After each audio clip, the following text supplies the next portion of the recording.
Okay. This is a safe place to seek peace on Grown Folks Talk. Our audience isn't. I always say the show is not about me, it's about y'all. So if anybody have anything they would like to say or talk about, I'll open the floor up for you to speak.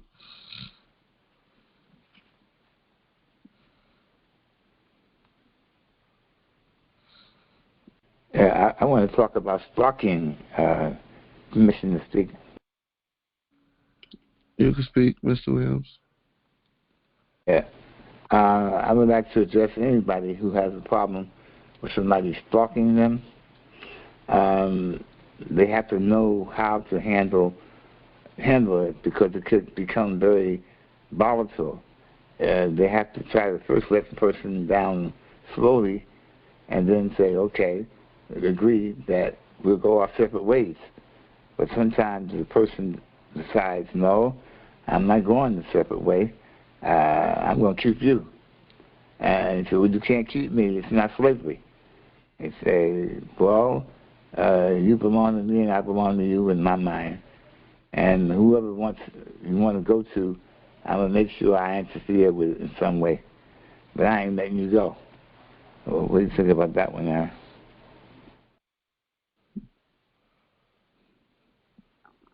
That's crazy. that woman is a little crazy. Or man, whoever you're talking about. I mean, you can't force somebody to love you, so you gotta love you more than you love the other person. So if they're not gonna love you and treat you right, then you need to find somebody that will, not sit there and deal with anything just because you love that person. There's too many fish in the sea to be a stalker. So what are the things that you think you should do when you encounter that situation with another person? What steps should you take?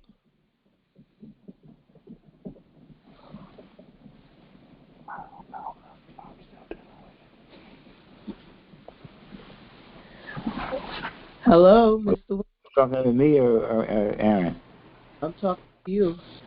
Oh, no, I think for Aaron, especially him being a young man, he has years and years of being able to have 4, 5, 10 stalkers in his life. I'm way past the time of having time for stalkers or even people who I really want to be with. My years have expanded. But my point is, I think you first, when you decide you have a person who you don't want to be with death do us part, you don't want to marry them, you don't want to live with them, you're tired of their ways, and you feel that you need to go forward in another direction, I think you need to, first of all, make it clear to this person, I'm not trying to leave you for somebody else. I just want to leave you. Now, if I find somebody else, maybe I will found somebody else. But whether I did find anybody or not find anybody, I think it's a thing where we need to go our separate ways. Now, if we have an apartment together, a property together, a house together, children together, whatever, then you got to split them up. And I think the courts all handle those kinds of things. But when it just comes to an individual person with no baby mama, no baby daddy, no extras, just a side chick, so to speak, and she decides, or he decides, or he decides, guy, well, I ain't letting you go. And yeah, I've heard many cases where people say, if I can't have you, can't nobody have you. Now, those kind of people, they not only stalk you, they decide they want to hurt you because they don't want you to be here for anybody but them. Now, that's a sickness right there. All right. So my main question is, so what do you do? Because most of the time, if you hear of a case like that, if you tell the cops and they give you a restraining order, but nobody's protecting you, what is there any extra steps that you could take to protect yourself that you know? Well, first of all, when you start out with, they tell you a protective order. Well, in some places, the protective order is only for 72 hours, and then after you get that, you then must go into court to renew it and explain why this should be a permanent or a 1 year protective order, however long it's going to be. And you have to put all in line, give the information to the authorities. That means the authorities get into your life. That means something about you gets into the record and the legal record. That means your business is in the street. And by the way, if this person is stalking you, they're going to make sure that they make up some extra stuff, or maybe they make up some stuff that they know about you and want to use it against you. And you say, well, okay. You try to get them clarified on this. Okay, fine. Please don't tell us about me and that about me and that about me. And they'll say, well, I'm going to tell them about you anyway. So sometimes they stop you from even getting away from them for fear that, for blackmail purposes, that then you may tell, or they may tell the story that you don't want to know about yourself. Okay. So the first step is to try to clarify with the person. Can you please not pursue me on this and that and the other, because I want to go a different way. And after you do that, if they still keep coming, then you got to get a protective order. After you get the protective order, all that does is say that if they show up anywhere around your work, anywhere around where you live, so many feet of you, that they can be somehow penalized for it. After a while, they may feel that they're being persecuted, and say, well, I'm getting punished for this. Okay, when I get out of here, I'm gonna make sure I'm really coming at you. You don't know how bad it can get. It can get real bad. This is my question. So that's what I said. Well, you gotta get the protective order and all that in the beginning. But if in the beginning you dealing with somebody trying to physically abuse you, what do you do in that case? You know what I mean? Because you might have cops around. The cops don't come around like they should be. But is there anything out there that could help somebody that is being physically abused by somebody? They got a protective order, but they don't have a piece of paper can't protect you from getting your butt kicked or beat. Well, it is physical. The only thing I can think of a person can do is protect themselves at all costs, and I think that means getting whether or not you get a very, very secure place to live where they can't get in the building. Number one. Number two, they could wait for you when you come out of the building. Or they could come in the building by smashing in your windows while you're sleeping or not sleeping. Now, that's violent, but maybe you ought to get a weapon.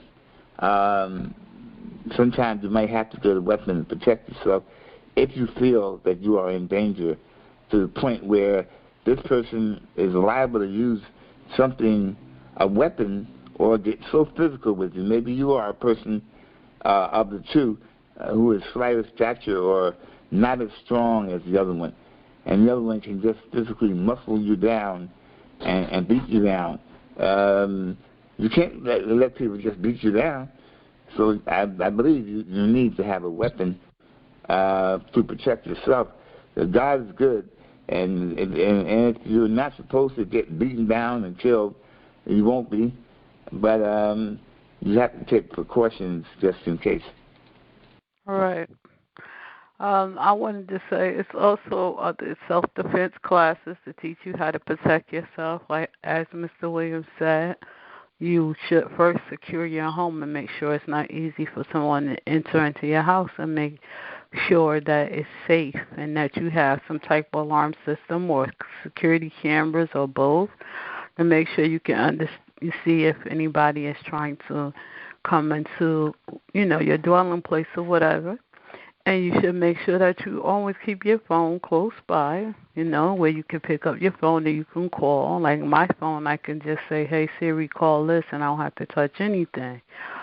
Keep your phone nearby. Take self-defense classes. That's what they are about, teach you how to protect yourself if there's somebody that's pursuing you or coming against you. And then last but not least, you can get a weapon. But before, all of that, you take all the necessary precautions, and you make sure there's a record of everything. Alexa, turn the alarm off. You have to make sure that you do all of these things, because if you jump any one of these steps ahead, you can be in a lot of trouble yourself, because it can seem as though you're fixing the situation to look like what you wanted, and there may be some premeditation for any type of action that you may take. So in safety, you always have to consider the process and take every step of the process and make sure you're doing everything for your own safety. It's some people out there that will pursue you, and you just have to stand strong and pray your prayers and believe in God and do what you have to do. Know what that means. I think you have to also cover all the bases, dot all the I's, cross all the T's, so that if it comes to something that is tragic, you will have done all that you can do to protect your own self, your own interests. And no one, no jury, nobody, anywhere could say it was premeditation, willful, or other actions on your part. You never want to take a life. You never want to harm a life. But you don't want your life to be taken, and you don't want your loved ones or yourself to be harmed by anybody outside of you.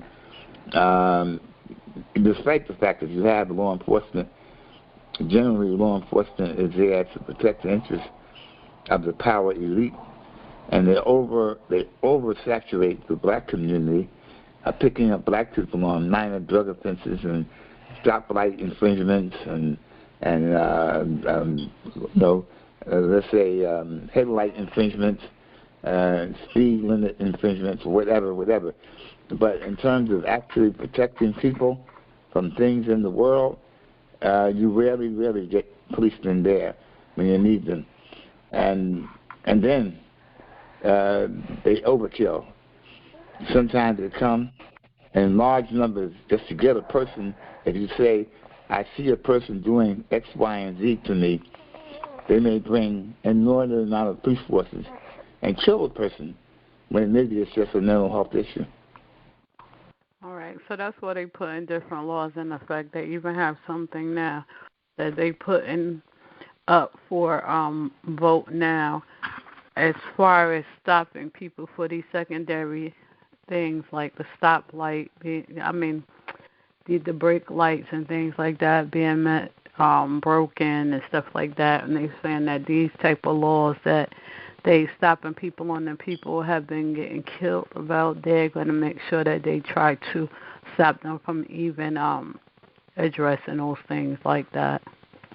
Maybe they'll get a ticket or something. It's up for vote now, so they don't know. But they're really doing something about that, and they also have put into play crisis prevention in different places that go along with the police out in the instance that there may be a mental health issue. If they know that ahead of time, they send a special task force to address that issue and deal with them, so that there can be a different outcome, because we have a lot of organizations and people protesting and talking and fighting against these type of things that have been going on that have resulted in loss of life. So we have laws that's being put for and voted on right now at this time. And it was even on the news today, Channel 12, as far as the traffic stops. stopping those things from happening.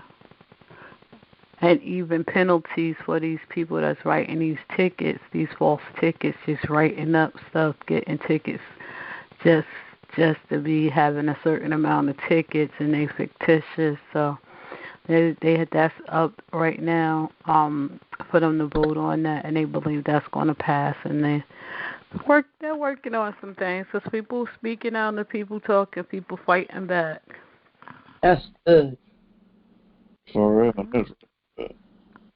Yeah, so they have that on Channel 12 today. I was looking at it a little earlier. So hello, everybody. Reality. Hi. One great conversation.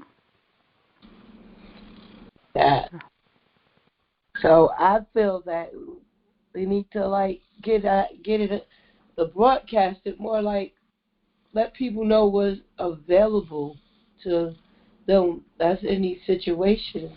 There's a lot of young girls, teenage girls, like just becoming grown, just turning 18 in these situations. They need to know what's available to them. Well, sometimes people just need to do the research because there's a lot more available than people realize. They also had the program called SAFE. I'm familiar with it. It's called SAFE. So for people that have been abused in situations of domestic violence, they're offering them housing. They're offering them counseling. They're offering them all type of different services so that they can be secure and safe. But you cannot get anything without reaching out and asking questions. So when they go and make these complaints, or when they're home going through these situations and they don't want to tell somebody, they need to reach out to somebody, because you can't fight a war by yourself. You know what I'm saying? If you don't have any knowledge, you cannot navigate. So you have to reach out. And there's a lot of information out there. So sometimes it's a matter of you putting yourself in a place where you can get the information, taking the initiative, making the phone calls, going to the court buildings, looking up Google searches, different information. What can I do if I'm in a domestic violence situation? How can I keep myself safe? And Google has a really great search engine, and you can pull up a lot of different things. But they just were saying SAFE in Hudson County today was working on some new, long-term ways to help people that's in this type of situation. And they already been doing it for a long time, and they don't discriminate whether it be male or female. They help everybody, and their services are free. So this is just one of many places in different counties. So people just can't say they're not available. They can't say, that we don't have anything if they don't search for it, and they can't say nobody is telling them if they're not looking at the news, and they're not looking in the papers, and they're not trying to find them, because people are advertising. It's on the news all day. Okay. So people just got to people have to be proactive with their life. And people have to want to change. So that if they don't want to change, they're not going to change anything. When they get tired of being sick and tired, they'll get up and do something. They'll figure out this is not what I want. So they'll do whatever they have to do at that point. And they need to take, like Mr. Williams and I said earlier, the proper steps to make sure they're secure no matter what happens. And that's why I always used to say I burn both ends against the middle. So I'm going to do everything right, but I'm going to be prepared to go either way you go. So that's just how that goes. That's what people need to have in mindset. I'm going to do the best I can to try to make this thing do it the right way. I don't want to jump to the extremes. I'm starting at 1, and then I'm going to go down the steps, but I'll be already working on 100 while I'm working on 1, too, to make sure that's in place just in case I have to get to that number. That's how you have to be. You got to be vigilant about your process, what you need, what's going to keep you safe. So people won't know unless they try to find out. And we can't blame other people for your lack of knowledge. The Bible said people perish for lack of knowledge. And so with that being said, we have to reach out for the knowledge so that we can secure ourselves. There's so many things out there that we know nothing about.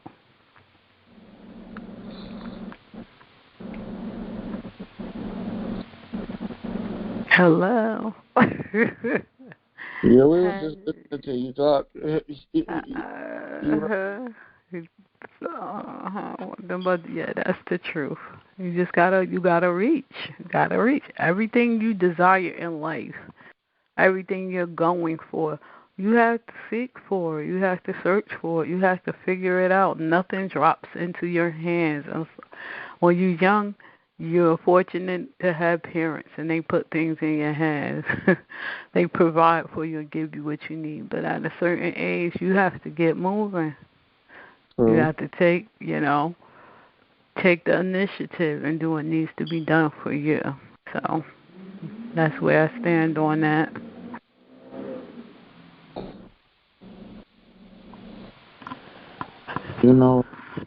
Men get abused too. You need to speak louder. People can't hear you. I'm talking to you because you just automatically said women. There's a lot of men that get domestic violence cases because these women be beating them up. Exactly. If you listen to No Longer Silent with Francesca, she'll tell you that she's been dealing with men that's been in abusive situation. And the bad part about every situation that I've seen, when it comes down to men, they act like men don't need help, and that's not cool. Men need help just like women, and they sometimes just trying to get some help so they don't have to hurt nobody. They figure like, listen, let me deal with this the right way because this person is out of control. And so sometimes they don't want to because those people are attached in their lives different ways, but you better look out for self first. Self-preservation has to reign. It has to be first because when you give people the thought that they're going to keep on because of whatever it is that's preventing you from doing what you need to do to protect yourself, they figure they're going to continue because you're going to continue with that mindset, so they're going to keep doing what they're doing because there's nothing to stop them. And unfortunately, there are a lot of men that go through this domestic violence. Mhm.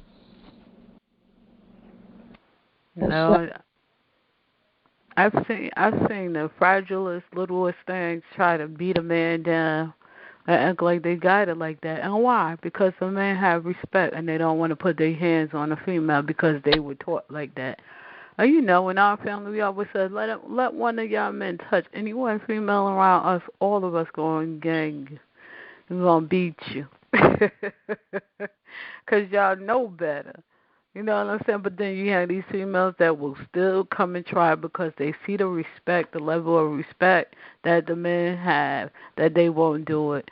And they just going to just take advantage. And that shouldn't happen. And I feel like when it happens to a man and you want to disrespect them, that they should do what they have to do. And I say call the authorities, press charges, because when people do this, they don't think that anything going to happen to them, some of these people. And some of them don't care until they hear the cling at the jail cell, okay, of the jail cell.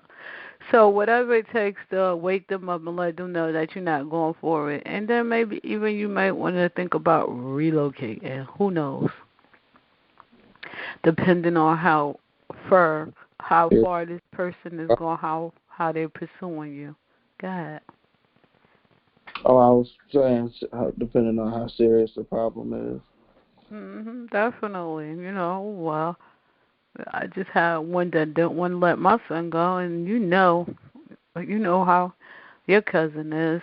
And Dad don't take no mess. His friend said if you treat the women like you treat the men, you wouldn't have any problem because he no nonsense. But this one decides that she wanted to try to beat on him, and then you did it around his mom and everything. When we try to break it up, she just got his hair all tied up in her hands, and me and his uncle trying to stop it, and she gonna just keep on. So listen, come on now, stop it, stop.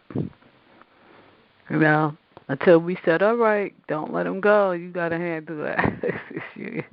she decides she'll let him go, then if she don't got no safety net.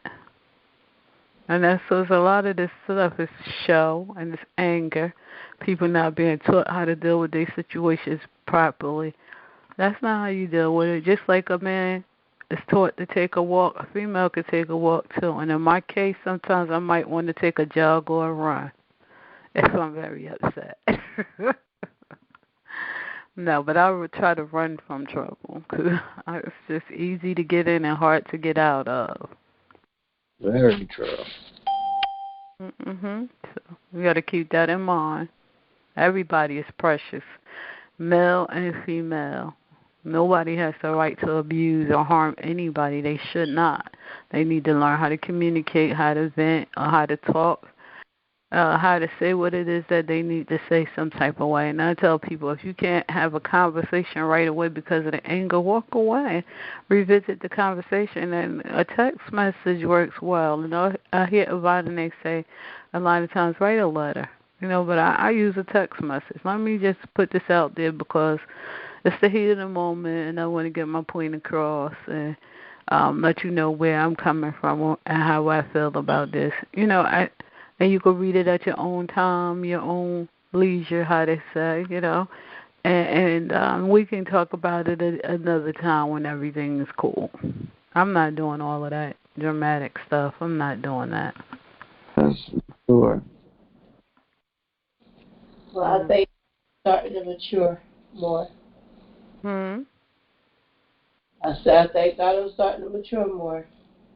I feel like for me, I have to learn how to, like I told everybody, sometimes it's just hard to be quiet because you don't let people push your buttons so long now you don't want to hear what nobody says. As soon as you feel they're wrong, you just going at it, and I don't like that. And so I'm trying to make myself. Yeah, but you're not a violent person to bring domestic violence on anybody.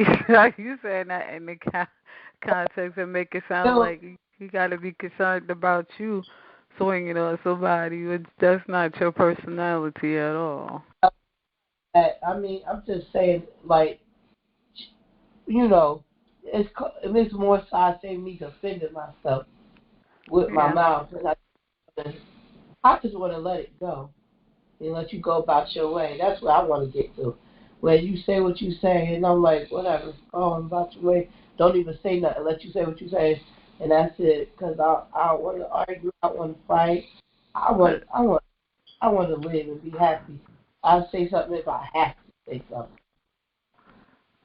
And sometimes it's good to be quiet. You got to know when to speak and when not to speak. And sometimes it's better not to speak in the heat of the moment. But then you have to realize sometimes you do have to stand up for yourself and say what needs to be said and what is a good way to do that. You know what I'm saying? And you don't have to be bothered with everybody.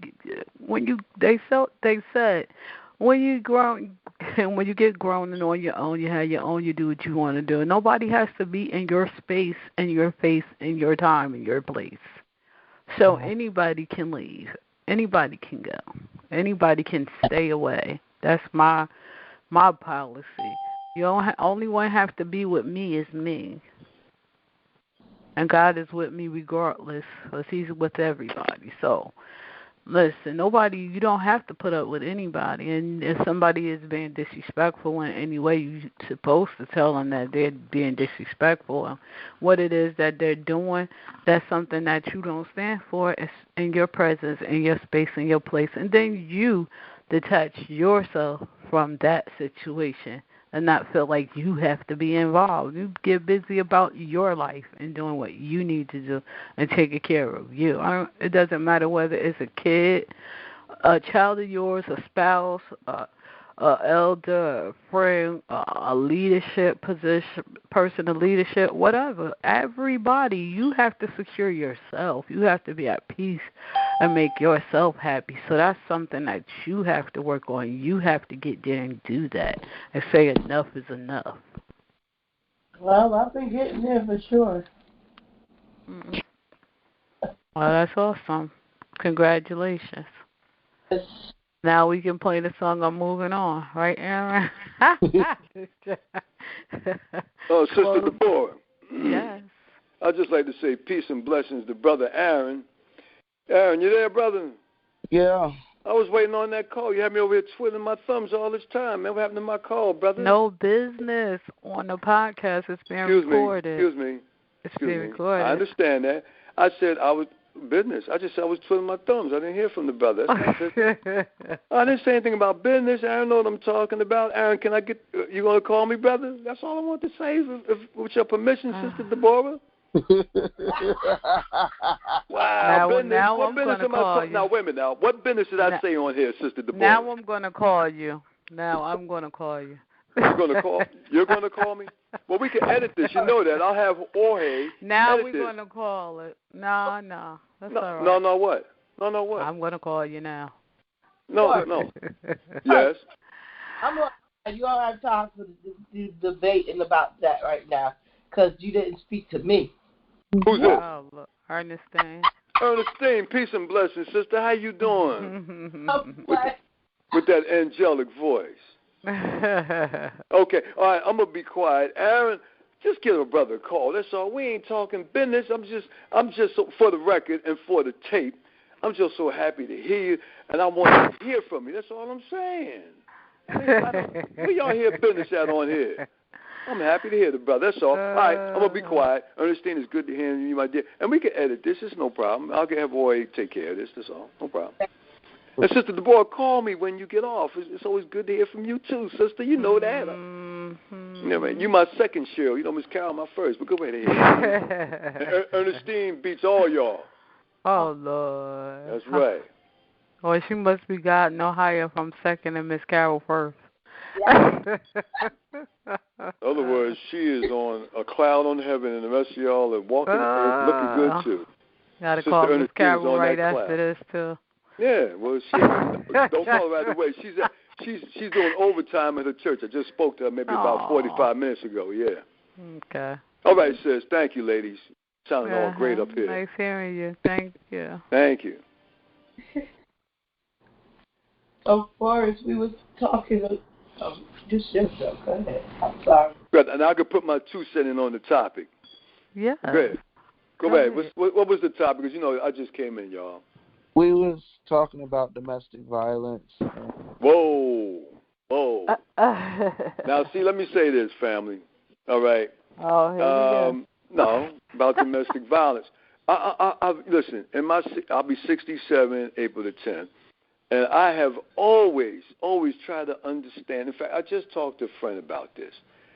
When it's domestic violence, and it can be proven beyond a shadow of a doubt that somebody laid hands on somebody, and look, I don't promote melanated people being incarcerated, but they ought to have a special jail for domestic violence people who put their hands on people. Now, see, I've been blessed, and I'm not trying to toot my own horn.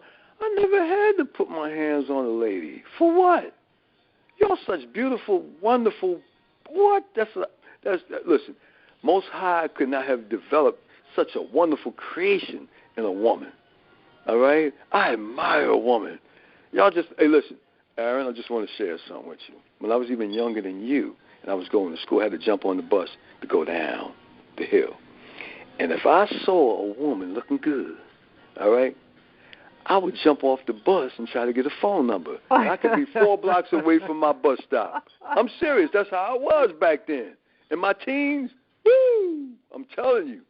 That's how much I admire women. Now, have there been episodes where I had to put a woman in the bear hug? Because I remember one time a young lady said, "You ain't going nowhere." I said, "I got to leave. I got to go." And she tore my shirt. I was trying to run from her. She grabbed my shirt and tore it. I didn't swing on her. I had to hold her and say, "Stop, stop, stop." I've had to embrace people with the bear hug a few times, but I've never, ever done anything where I can say it was domestic violence. And some of us have been blessed never to have gone that route, and I've never believed it. I had a friend one time, Aaron. He was a boxer, and I didn't know this until his brother told me, but one time they were together in the car, and they were riding across, and this guy was actually beating up on a woman in the street. He told his brother to pull over, and he got out the car and beat the guy up. You know what I'm saying? And he has skills like that, Aaron. Because it takes a lot of heart to do that. Because you never know who you might be trying to fight. But he always had a big heart anyway. Unfortunately, the brother's gone. May Most High be pleased with his soul. So the only thing I'm saying, Aaron, is domestic violence is kind of hard for me to touch up on. Okay? And like I think I came on the tail end of what Sister Deborah was saying. If you find somebody that's domestically violence prone, run. Stay away from that person. All right? And I'm not going to mention no names, and Deborah knows what I'm talking about. You've had a colleague who's been going through that, unfortunately, you know. And domestic violence can happen even at an older age. It doesn't have to be just younger people, you know. But that's why on my network, Aaron, I always talk about nutrition, and I talk about spirituality, and I try to practice what I preach. Because I've come a long way. When I was younger, I was arrogant. I was giving shows out here. I was arrogant. I always had a sharp tongue. But I tell you what, Aaron, and I say this in my right hand before Most High right now, I have never, ever used the B word when it comes to a woman to her face.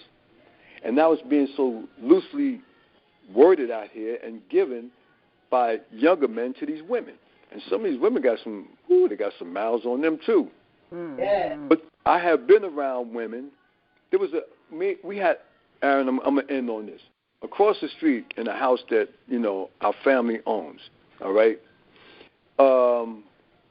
my niece got into something with the people that live there, all right? And I'm sitting there minding my business, listening to some music, and I get a call from my brother's wife, Fars, they jumping, Adina is my niece's name. I said, what? I hear all this ruckus in the background. That's right across the street, and I hear it on the phone. I said, oh, no. So I get up, and I go across the street.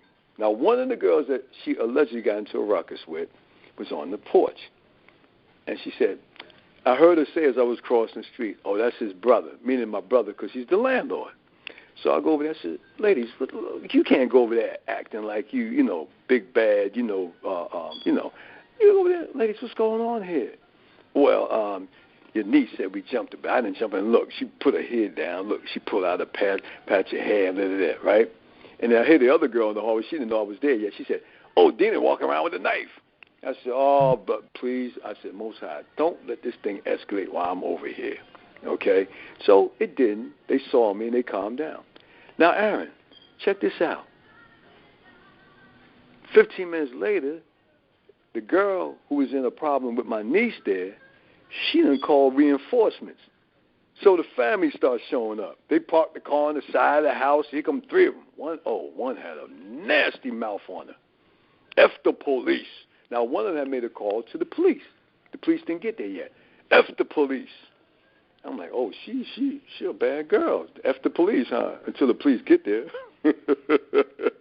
So the lady who was 60 years old and her daughter was the one talking about F the police. Her daughter, the mother, walks past me, and I ain't saying nothing. All right? She just knew I was there. And then she starts saying, where's Dina at?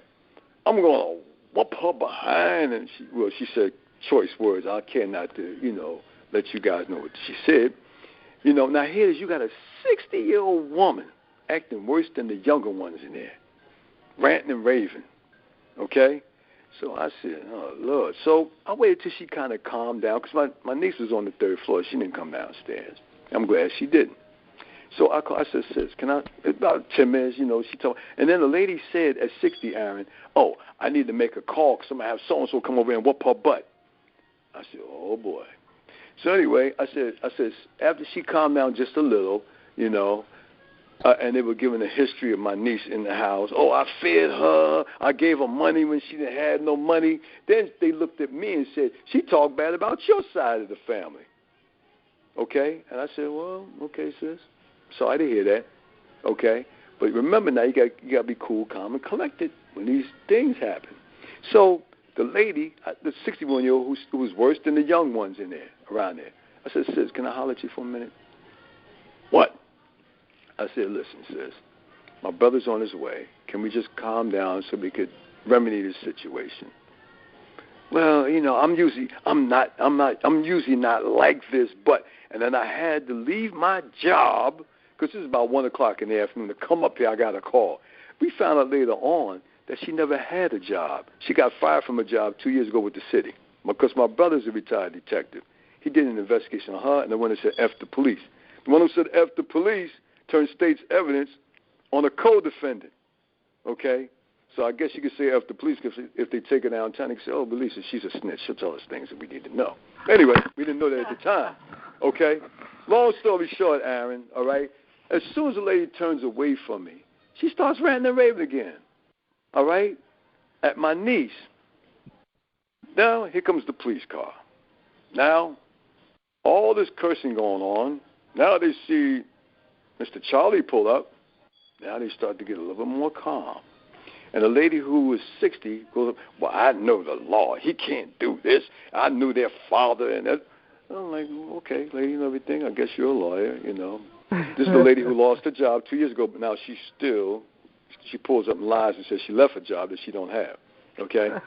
So everything got a little calm. Then my brother shows up. He said, listen, anybody who doesn't live here, please, off the porch and on the other side. That's right, because you can't tell us to stand on the sidewalk, you know. And here go the daughter, F the police, F the police. Now here come 2 more police cars pulling up. I said, oh, lady, you looking for a ride downtown now. You keep talking about F the police. So long story short, again, make a long story short, the supervisor walks in and decides that one of the girls that allegedly jumped my niece had to go downtown. Oh, Lord, boy.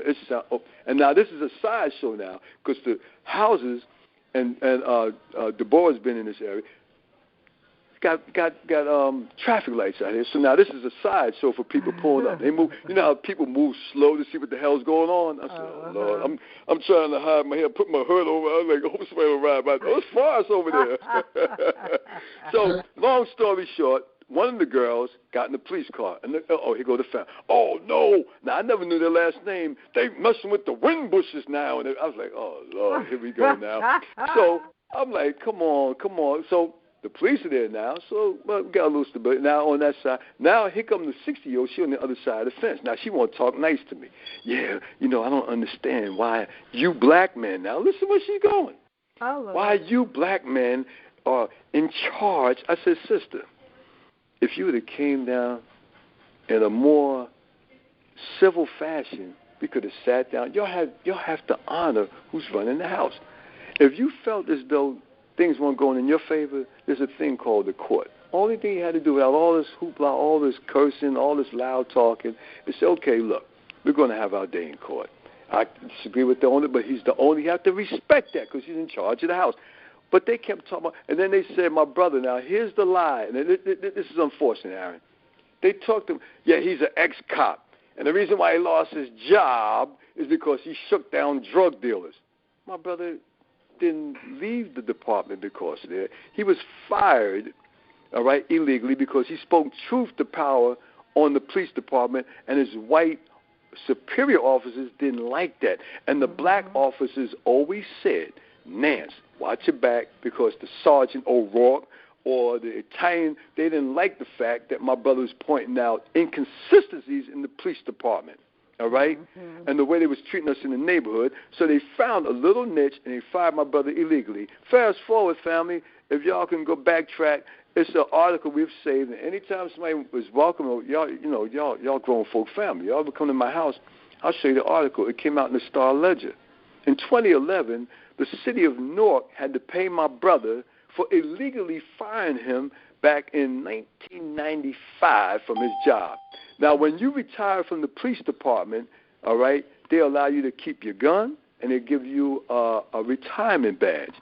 If you are guilty of the police department, you can't get that when they kick you off the police department. And they had to pay my brother an award settlement, okay? But see, you got people here talking about nothing that they know. Okay, on the street. He shook down drug dealers. But see, and I told the sister, I said, sister, this ain't about the black man. The black man is trying to keep peace in his house. And y'all come up here doing all this cursing. You don't see my brother cursing or telling you he's going to kick your butt.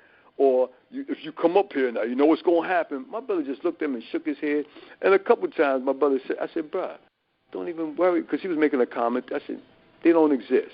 Let's get this thing settled. get them the hell up out of here so I can go back across the street and enjoy the rest of my afternoon, okay? Exactly. So, unfortunately, family, this is what we go through in our neck of the woods. But what got me is that here it is, you got a black woman talking about black men and what we do wrong.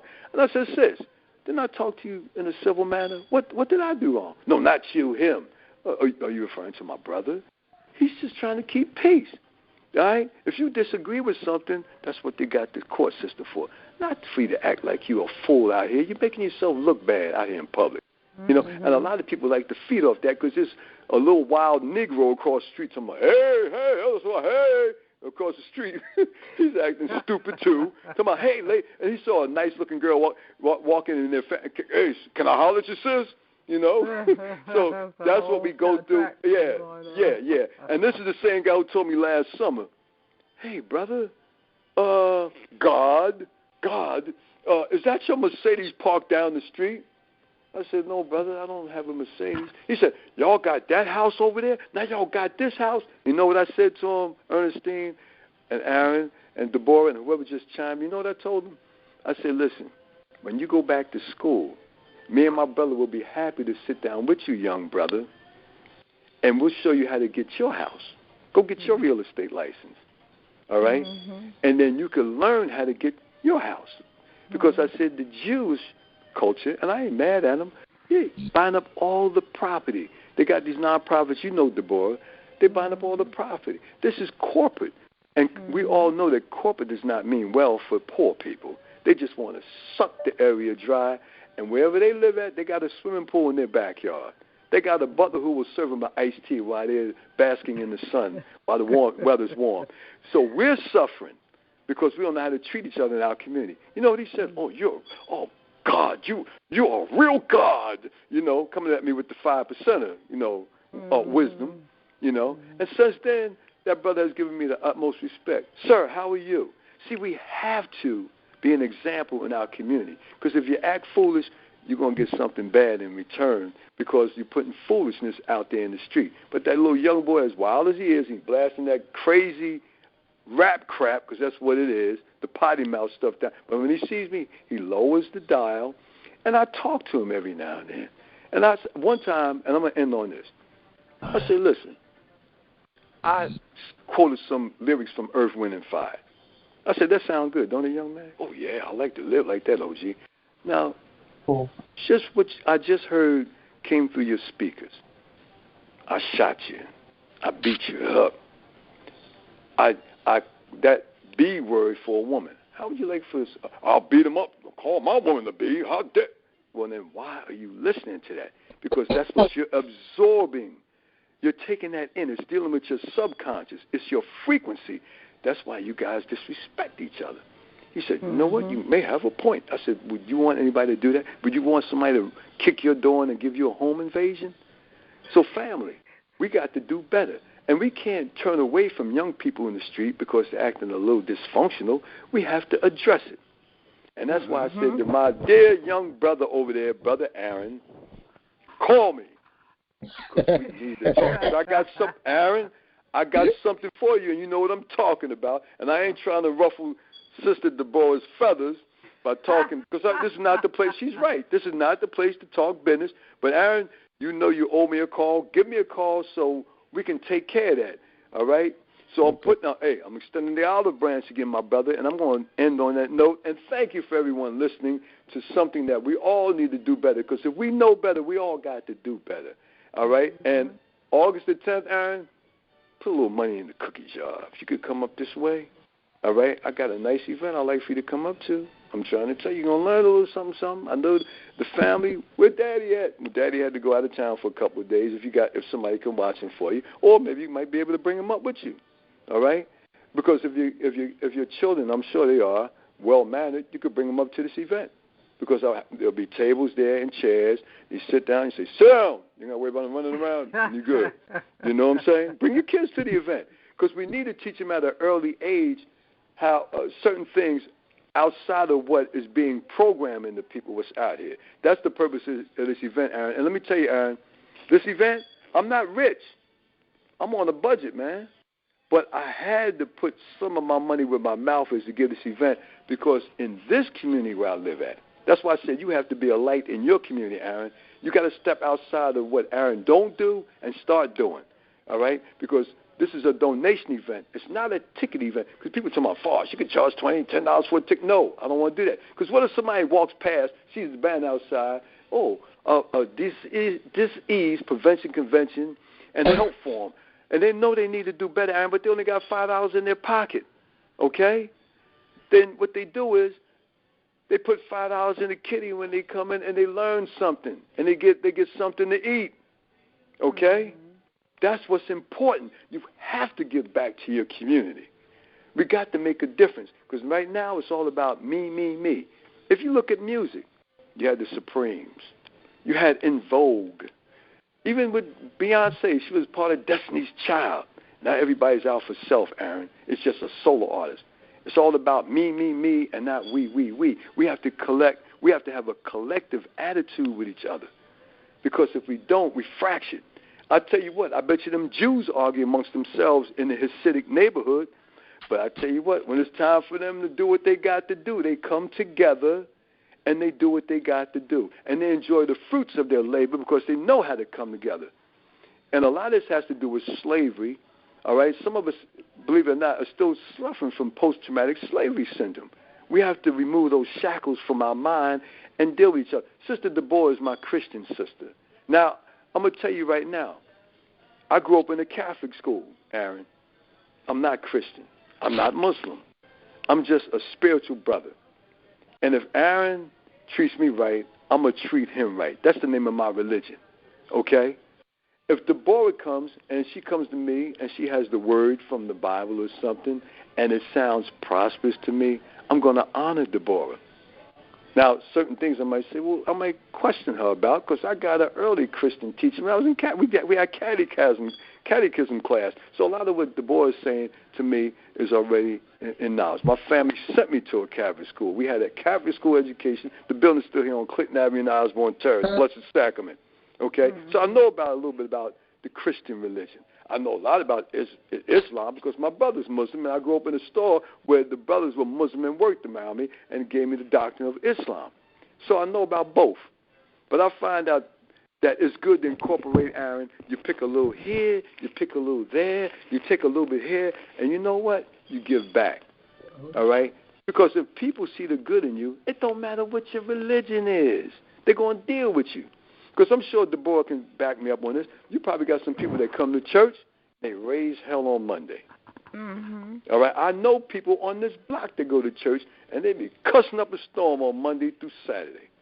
Okay? Mm-hmm. So your church and your religion don't mean that you have to practice the belief. Because there's beauty in all religions and a belief system that says treat a person the way you like to be treated. My brother Aaron is fixing up a house across the street. And let me tell you something, Aaron. When you move in, you ain't got to worry about seeing no mouse crawling. You ain't got to worry about seeing a roach crawling through a crack. My brother's going over there, and he's remodeling everything. You know why? Because we were trained from my mother to now that you treat people and you give people the way you would want to live and what you would want to do. My brother has the philosophy, I'm going to fix this place up the way I would want to live in it. And let me tell you something. My brother comes over here to where I live at. This is his house that I live in. Let one thing be out of place. Hey, bro, how come you told me the molding was out of place? He'll fix it right away. That's the type of man my brother is. And we all should be like that. But some of us try to cut corners, unfortunately. I know Deborah, your aunt told me that she got monkey doo-doo boots. That sometimes she might have to step. She accidentally might step in some, dog mess over there because they don't want to clean up. So she puts on her special boots just in case. So I'm just saying, we all have to look out for each other. And I'm going to tell you something, Aaron. My next door neighbors, they drug dealers. All right, but they respect me. They come over here and say, hey, OG, and they talk to me. And you know what's funny, Aaron?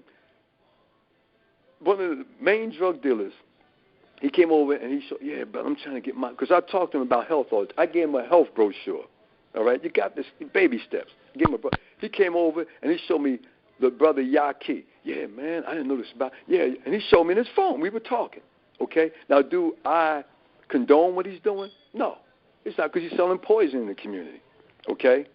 But here's the deal. They don't clean up next door the way they should. When these leaves fall, you know what I do, Aaron?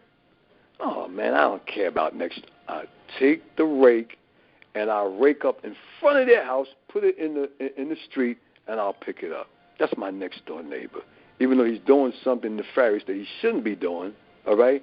And I get a certain amount of respect. And you know what they always ask me? And it's on a gangster tip. You all right? Everything's okay? Anybody? You all right? You all right, OG? You know? And I told him, I said, brother, I'm okay.